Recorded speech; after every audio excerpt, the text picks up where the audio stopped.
Tu veux maîtriser ChatGPT? Tu as cliqué au bon endroit. Cette IA peut écrire un script YouTube, une blague, un mail pro, presque tout. C'est pas parfait, mais bien utilisé, c'est une machine de guerre. On commence par les bases, puis on passe aux fonctions avancées. Allez, on y va. Au centre de l'écran, tu verras ce message « Que puis-je faire pour toi ?» Et juste en dessous, il y a un champ de texte où tu peux écrire ton message pour ChatGPT. En bas, tu trouveras quelques exemples de messages que tu peux envoyer à ChatGPT. Par exemple, créer une image, chercher sur le net, coder, lance une recherche approfondie. Là, juste ici, je suis en train de créer un message marketing pour mon business de chaussures, La Pierre Chaussures Compagnie. Et j'ai envie de voir si ChatGPT peut m'aider avec ça. Je peux taper mon message juste ici, ce qu'on appelle un prompt, ou alors je peux cliquer sur cette icône pour dicter mon message. Fais comme tu préfères. Moi, je vais taper mon prompt. Écris un email marketing pour mon business de chaussures. Et ensuite, pour envoyer ça à ChatGPT, il suffit de cliquer sur cette icône juste en dessous. Et regarde-moi ça. On a maintenant un email marketing pour mon business de chaussures. Et à première vue, c'est plutôt pas mal. Bon, petit souci, on ne va pas flinguer nos marges avec une grosse promo. Tu vois, le message est un peu vague et très générique. Mais est-ce que c'est la faute de ChatGPT ou de mon prompt? Regarde juste au-dessus, j'ai simplement dit « Écris un email marketing pour mon business de chaussures ». Pas étonnant que la réponse manque de précision. Et c'est la leçon à retenir. Plus tu donnes de détails et de contexte à ChatGPT, plus la réponse sera pertinente. Alors on recommence, mais cette fois avec un prompt plus précis. Je vends quel type de chaussures? Mon audience principale est composée de quoi? Quel est l'âge moyen? Que cherche-t-il principalement? Quel est mon ton de marque? Est-ce que je veux faire un code promo? Quel est le but de cet email? Quelle marque je suis? Bref, plus tu guides l'intelligence artificielle, meilleur sera le résultat. On envoie ça et voilà le nouveau résultat. Le ton est plus sympa, plus fun, plus vivant. Ça redirige vers notre site et la signature vient bien de Pierre Chaussures Compagnie. Moralité.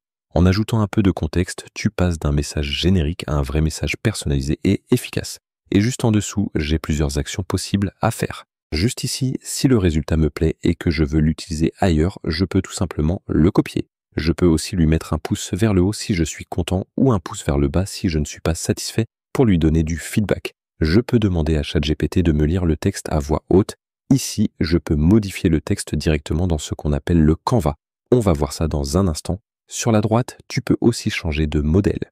ChatGPT en propose plusieurs, chacun étant meilleur pour certaines tâches. Et juste en dessous, tu peux cliquer sur réessayer si tu veux que ChatGPT te génère une nouvelle version du texte. Globalement, je suis plutôt satisfait du résultat, mais j'aimerais faire quelques ajustements. Le Canva est parfait pour ça. Alors on clique sur Modifier dans Canva. Là, on entre dans le Canva, un espace interactif où tu peux créer, éditer et retravailler des textes longs ou du code. À gauche, tu as la conversation avec ChatGPT. À droite, tu as le contenu sur lequel tu travailles. À la fin du message, on dit style affirmé, confort assumé, mais je préférerais dire ta démarche, notre promesse. Je peux taper ici comme dans n'importe quel document. Changer ça en fonction du résultat. En relisant le texte, je me dis aussi qu'il manque un peu d'urgence et d'un côté exclusif. Je sélectionne tout le texte et une fois que c'est fait, je clique dessus et je tape une instruction comme « Rends le texte plus exclusif et plus urgent ».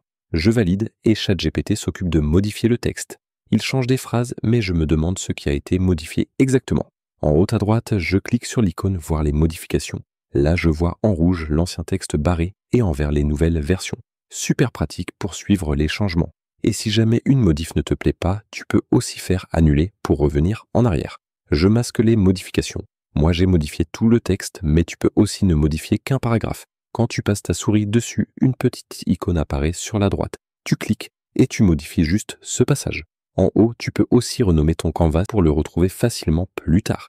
Et une fois que tu as fini tes modifs, tu peux quitter le Canva en haut à gauche, ce qui te ramène à la conversation. Et si tu veux y retourner plus tard, tu cliques sur l'icône Ouvrir Canva en haut à droite. Allez, on ferme ça. De retour sur l'écran principal, ChatGPT propose aussi un mode multimodal. Ça veut dire que tu peux importer un fichier et interagir avec lui en tapant des prompts liés à son contenu. Juste en bas, clique sur le petit plus. Là, tu peux te connecter à Google Drive, OneDrive ou simplement uploader un fichier depuis ton ordi.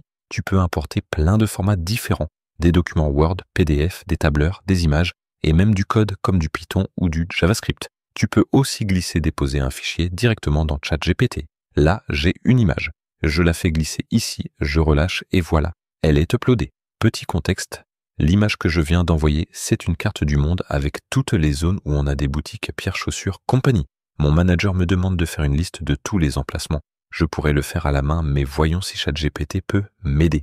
Tu vois ici que l'image est bien uploadée. Je tape donc mon prompt. Peux-tu me donner la liste de tous les endroits où on a des magasins dans le monde? Et j'envoie. Waouh, regarde ça. Si on remonte un peu, on voit bien la carte du monde avec tous nos emplacements marqués. Et si on descend, bam, ChatGPT a scanné l'image et listé toutes les zones où on a des boutiques dans le monde. Franchement, c'est incroyable. Et ça m'a fait gagner un temps fou. Et c'est pas tout. Tu peux aussi t'en servir pour résumer des documents, extraire du texte d'un fichier, analyser des images ou encore relire du code. Les possibilités avec cette techno sont énormes. Juste à côté de l'icône d'upload, tu as une autre icône, celle de la recherche. ChatGPT est excellent pour les infos générales, les idées créatives et les sujets intemporels comme ceux qu'on a vus jusqu'à maintenant. Mais il n'a pas accès aux données en temps réel. Il a été entraîné sur des données qui s'arrêtent à une certaine date et tout ce qui se passe après n'est pas inclus dans ce qu'il connaît. C'est là que la recherche entre en jeu si tu veux connaître les dernières tendances, ce que propose la concurrence ou les prix actuels. La recherche te ramène des infos fraîches et à jour. Allez, on teste. En bas, je clique sur l'icône de recherche et je tape ce prompt. Quelles sont les tendances sur les chaussures en 2025? Y a-t-il des rapports récents sur les nouvelles tendances? Ce sont des infos que ChatGPT n'a peut-être pas dans ses données internes. Mais s'il va les chercher sur le web, il pourra me répondre. J'envoie. Et là, en haut, on a une réponse. On voit que certaines tendances incluent sneakers rétro et minimaliste, sneakers loud luxury et coloré, sandales dominantes pour l'été et la liste continue. Et après chaque puce, il y a une source. Ça indique d'où l'info a été tirée. Il a exploré le web pour trouver les dernières tendances sur différents sites. Et si je veux en savoir plus, je peux cliquer et lire directement les articles. Jusqu'ici, on a eu une seule conversation avec ChatGPT. Tu peux la voir ici, à gauche. Mais tu peux aussi lancer de nouvelles discussions. Par exemple, si tu veux parler d'un tout autre sujet, tu cliques sur cette icône et tu bascules dans un nouveau salon tout propre, prêt à démarrer. T'inquiète, tu ne perds pas tes anciennes conversations. À gauche, je peux cliquer sur une discussion précédente et ça me ramène directement là où j'en étais. Toujours à gauche, si tu cliques sur les 3 petits points à côté d'une discussion, tu peux choisir différentes options. Le partager, le renommer, l'archiver ou le supprimer si tu veux faire un peu de ménage.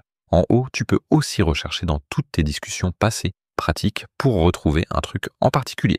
Et juste à côté, tu peux réduire la barre latérale pour avoir plus d'espace pour discuter. Un clic suffit pour la faire réapparaître.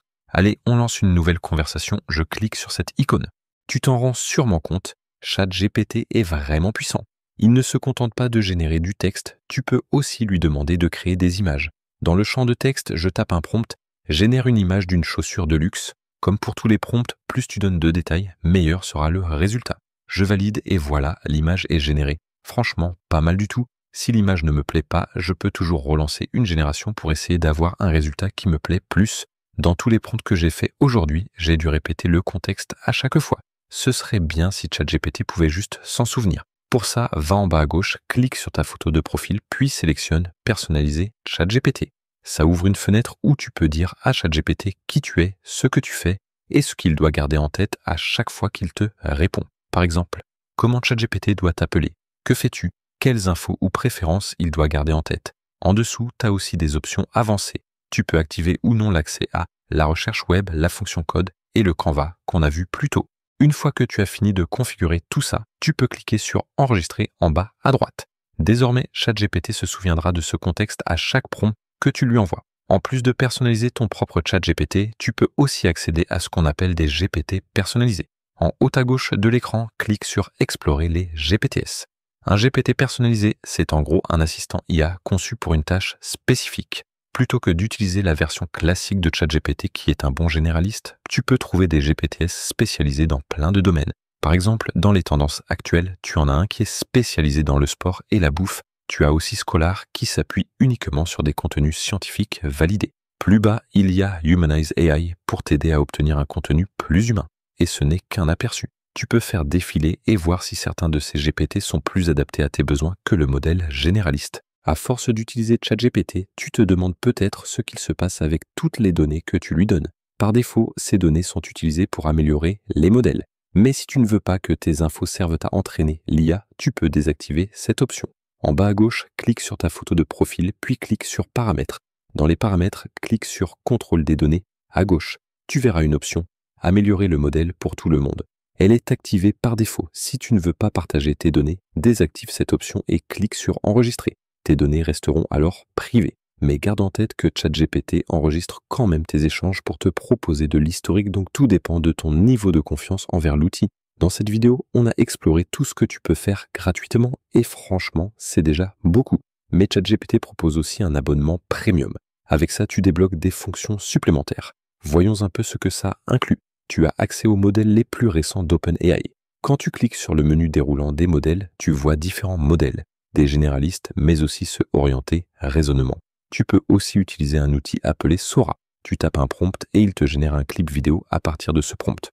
Autre fonctionnalité premium, les projets. Ça te permet d'organiser tes salons par sujet. À gauche, tu cliques sur Nouveau projet, tu entres un nom, par exemple lancement chaussures, puis tu cliques sur Créer. Ensuite, tu peux faire glisser un projet dans ce projet pour le regrouper avec les autres discussions liées. Tu peux aussi ajouter des fichiers au projet et même créer des instructions personnalisées spécifiques à ce projet. Voilà, n'hésite pas à récupérer ton cadeau en description et sinon on se retrouve dans une prochaine vidéo.